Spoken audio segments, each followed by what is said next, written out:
G'day, g'day. Welcome to Gravesend Australia Diecast Salvage.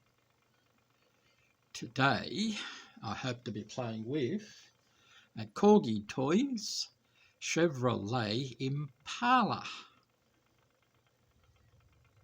So I hope you get to join me over at my workbench to see what I do with it. So if you're coming along, I hope to see you there. Catch you in a moment.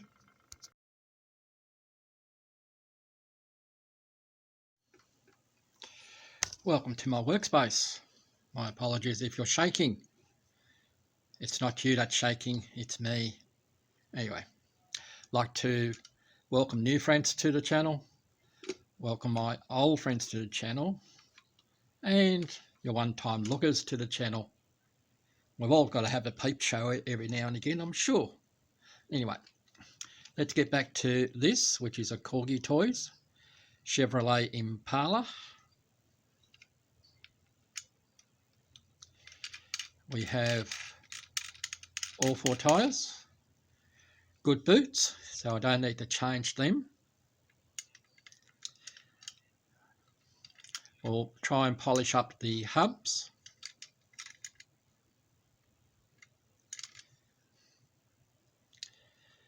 The car itself overall is in quite good condition. It's missing some paint here and there, but when you look at these vehicles being 50 odd years old, I'll be a bit flaky as well.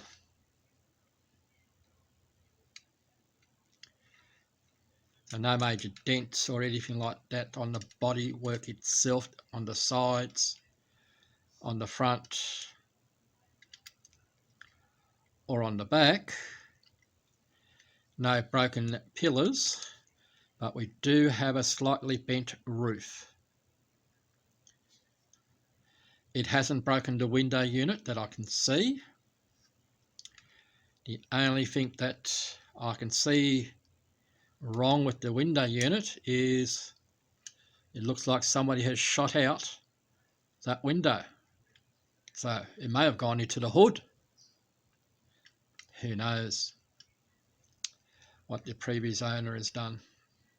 I do like these fins on the back, and from what I've been told, that in real life this was a 1 year only model where they had these fins, but I'm quite happy to be stand corrected. So we'll pull this apart in the next segment. And we're back. All right. So I've used the burr tool on my Dremel, or rotary tool I should say, because it's not marked as Dremel, so I'll say it's a rotary tool. And I've taken off the mushroomed heads of these 3 posts. And the idea of just taking the mushroom heads off and trying to get this part here flat is that when you pull it apart, like so, when it comes time to put it back together again, I put a bit of super duper, use Martin Dare's glue, that's why he keeps running out of it, because I'm the one that's using it. Just on the top, you'll see that I've left the shoulder, because that's where that base, see if it'll clear up, there we go, almost. There's a little shoulder just there, because that's where the base actually goes down to. So we put a bit of glue on that shoulder there. We can snap our base back on. You watch, now that we're on camera, it's not going to do it. There we go, we have one click. That one's on. And then, that's with no glue there, it doesn't fall out. That's why I use the burr tool to take the mushroom heads off, as opposed to drilling. You can do that if you wish. It's entirely up to you. There's no right, no wrong. So let's get back to disassembly. It's the base. Has the usual Corgi 2-wire springs. If we were going to take these wheels off, we would need a puller. See if I've got one handy. Just bear with me for a moment, folks. There it is. The current puller type thing that I have is one of these. I am ordering another one that doesn't have all these sides on it. It just has the feet that can slide in. Because of another vehicle that I tried to use that puller on, it couldn't fit in behind the wheels. Anyway, I'm waffling on. Let's get crack-a-lacking, as PB Pete from PB Retro Restorations would say. Get to crack-a-lacking.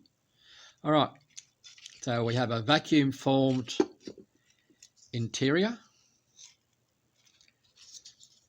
which is common for today. This one's not too thin, so we'll stick that into our wash machine to get done. Now the screen is sitting on a post, but it is not mushroomed over, so it should just push out, to which it does. So we can have a look at that screen a little bit better. Got a few minor marks to it, which we should be able to polish out. I'll have to check on that. Yeah, must have been in a shootout because we got some red stuff on there. Hopefully it's not biological.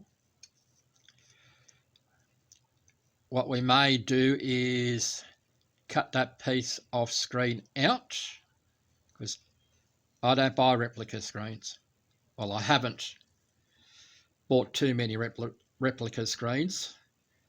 Reproduction screens, I should say, for the simple reason is that a lot of the times you pay good money for it, but only to be disappointed. The cost of the reproduction screens are cheap enough. They might be $5-10 Australian dollars, but a lot of the time the postage charge from UK is $30 or $40, which is more than what the vehicle is worth. So hence why I go down the route of making my own. Anyway, digress. Here we have our casting.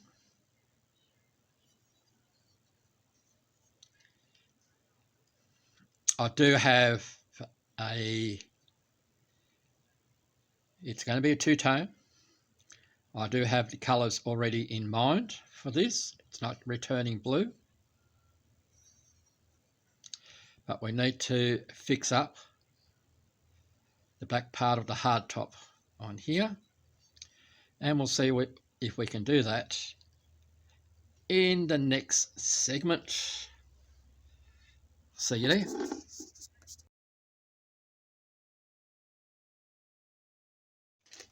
Alright, to help me in my quest to straighten out the roof, you can use a jeweler's sandbag. I'm just using some sand in some plastic. This I've used to help make some moulds before, and I've used it to straighten out a few other vehicles. Like I said, we need to straighten this part out a little bit, so we will put that into there. Now I'm going to need to come around you guys. I'm going to use a dowel and position that just there. Sorry guys and girls. I'll come over the top of you. Because what the sand will do, it will absorb the piece that goes through. Now as you can see, what I've done is I've broken the top part of the pillar because I hit it in the wrong place. So to save any more embarrassment for me is that I'll fix up what I need to do, and then we shall glue that back together. So like I say, when you do things on camera, it's different to what happens off camera. So next time you'll see this will be all nice and straight. See you there. See, I told you I'll bring you back when I've got the roof straight. So did put a bit of super glue in there, just a teeniest amount of baking powder on there. Added a bit more glue on the outside and inside. So yeah,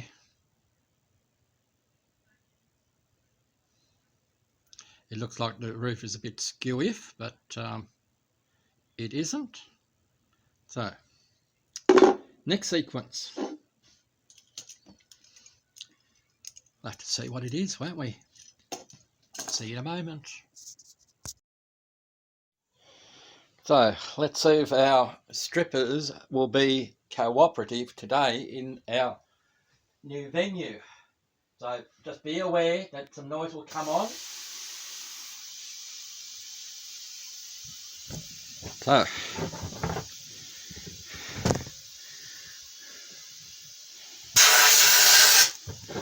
might be working today. No, we're not.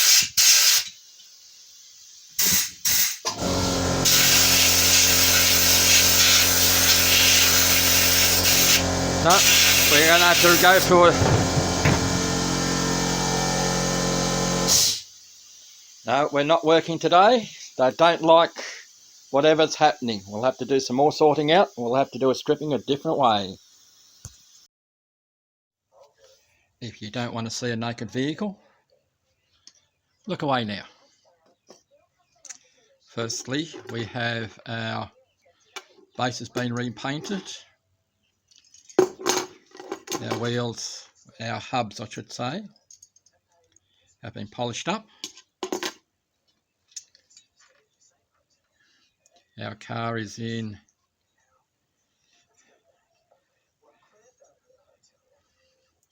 it's been stripped of its paint, not by the conventional methods. The new strippers are still trying to get used to the venue. So we're having venue problems, so we've had to resort to a different way of stripping the paint without chemicals. So we didn't use the caustic soda, and we didn't use paint stripper.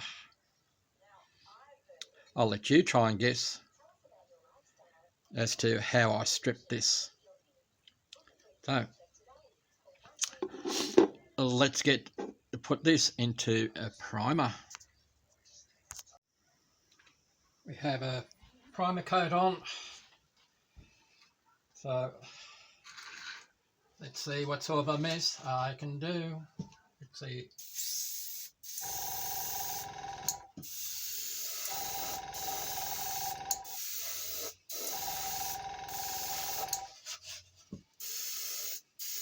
Now the vehicle is masked off.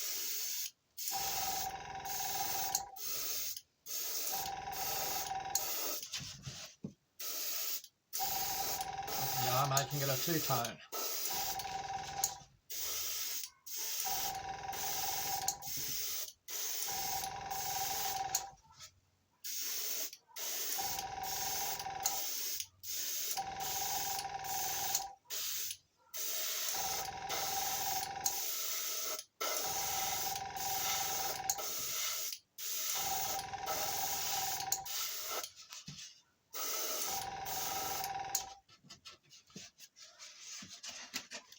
We shall let that flash off, and I'll finish this off camera. You shall see it at the reveal. This is just a reminder as to what I started with at the beginning of this episode. And here we are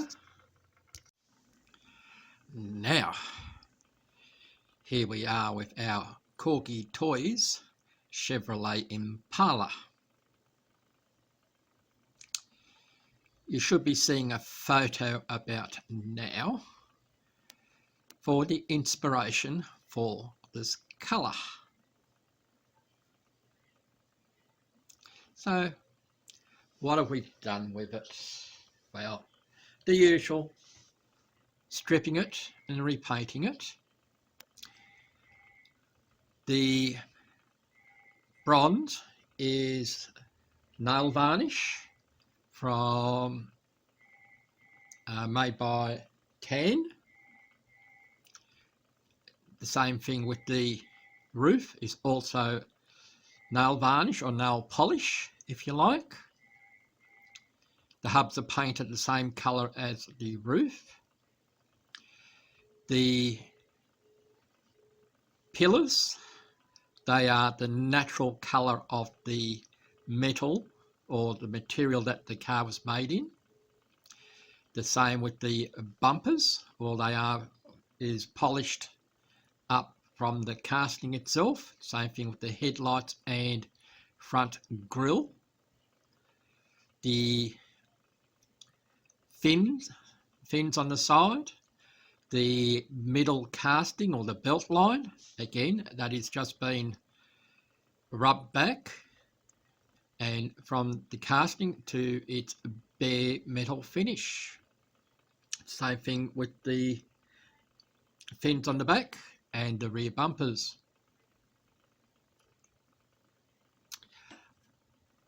Again, thank you very much for coming along for the adventure of a crazy little Aussie in the diecast hobby field. Don't forget, the diecast and modelers community do have live chats on YouTube. I will update dates in the description when they come along. Hope to see you next time at Graves in Australia Diecast Salvage. Bye for now.